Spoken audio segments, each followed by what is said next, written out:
Hey, what's up, everybody? Hammerheart Metal Reviews here once again. Today we're doing volume 2 in my new series where I'm talking about lesser known gems.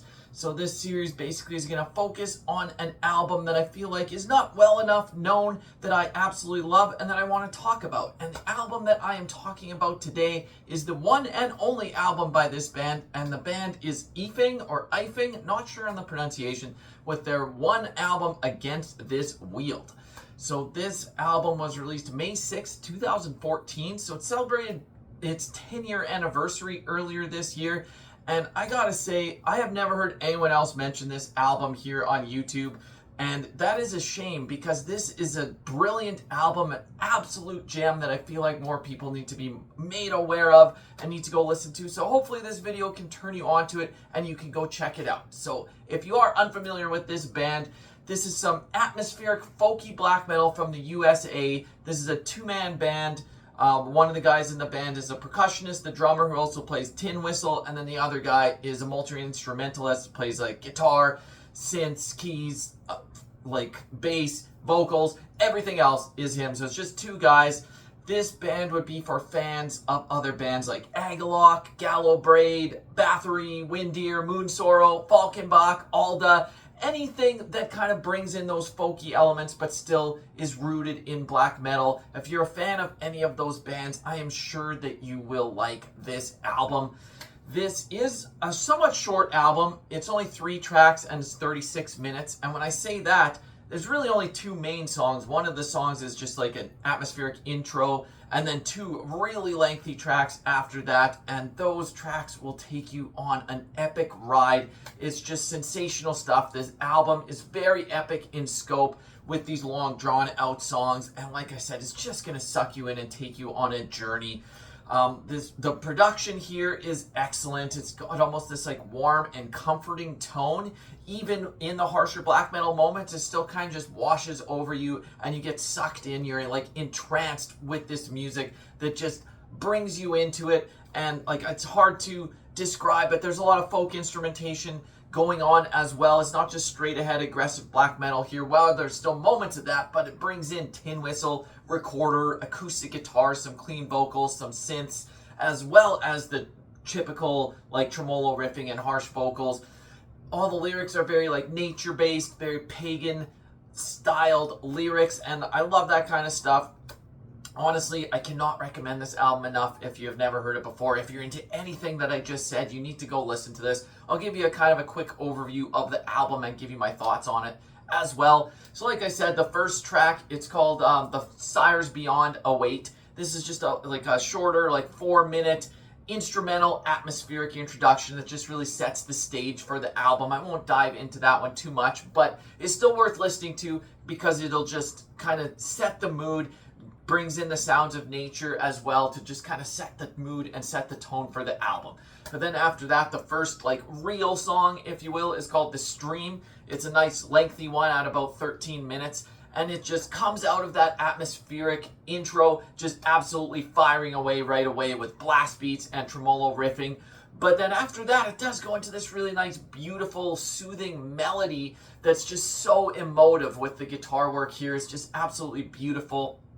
The harsh black metal vocals come in to really set the tone as well. But after that, like, it goes so many different directions. The keys come in with this really nice melody as well. And then it shifts to this gorgeous acoustic guitar moment with clean vocals that will really remind you of Agalock here, with just the way that they seamlessly shift from like the harsher black metal to more folky moments with the acoustic guitar and clean vocals. If you're into Agalock, I'm sure you will know what I mean here and that you will understand what I'm saying. And you go listen to this and it'll bring up those same kind of feels and same vibes, just with those folky touches, and it just continues to take twists and turns throughout this song between the folkier moments, between the black metal inspired sections. It's just always shifting gears, keeping you on your toes, but it still feels cohesive. Like, the songwriting is just truly excellent here. I love the way that these guys compose their songs and just bring in all these different influences, but still just make it sound like a cohesive song. Absolutely amazing first track here. I guess second track after the intro, but first main track. Then after that, the closing track, Realms Forged, is like 18 and a half minutes. So if the last track was truly epic, this one dials it up even a notch further. It's got almost like a subdued and calm intro for a few minutes, really slow paced, gradual build up with the acoustic guitars and like the slow drum beats. But then the harsh vocals come in to really kick it off, kick it into gear. But the clean vocals on this song are really the shining moment. It really gives it this triumphant air and just really epic tone. It brings in this injection of folk instrumentation once again to dial it up into something even more epic and triumphant. And like I said on the previous song, I'll say it again here. I'm just going to repeat myself, but I have to applaud the songwriting here. Like 18 and a half minutes, but it keeps you like engaged throughout. You're not going to feel bored throughout a 19-minute song. Like it's just always shifting and doing something else, but it still brings in some of the same like callback moments with a chorus that only happens a couple times, but even some of the riffs might come back later in the song that were in the beginning. And I just love how they balance everything here and all these different aspects, whether it be the slower folky moments or the more aggressive black metal moments. They just really balance it out well. Later in this song, it does go into an almost just like purely atmospheric break with synths and sounds of nature again, but only goes on for a couple minutes, and then all of a sudden it just comes back in after these sounds of cracking thunder. It just explodes into a black metal fury again. I really love the pacing here, that it just shifted gears for a second. You think, oh, is this song done? And then, oh no, it comes back in a fury, and it's got this really killer melodic black metal riff as well near the end. And what you're really going to notice about this song, even though it only goes to the chorus a couple times, it will stick in your head and you will be singing along even after just listening to it once or twice. Realms forge upon their blood. I can't sing for shit, but it really brings in almost like a Caladan Brood-esque type of chorus with like the big grandiose epic vocals. And yeah, you will just be singing along. This is absolutely epic stuff. Great, great album. So that's basically it. Like, it's only 3 tracks and that's it. That's my one complaint, is that I wish there was more. But that being said, like, it's the perfect amount of time on this album. It doesn't need another song. The 36 minutes here, they don't waste a second of it.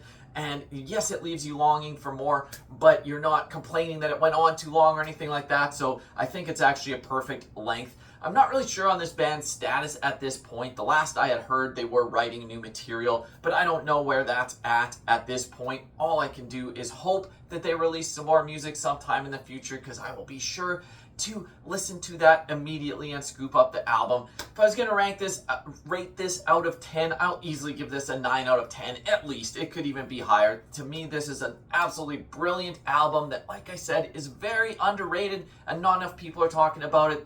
So if you have not listened to this, hopefully this will give you the nudge to go check it out. Let me know what you think of it. If you have heard it before, let me know your thoughts as well. And you can look forward to another edition in this series next month. So until then, Hammerheart Metal Reviews, out.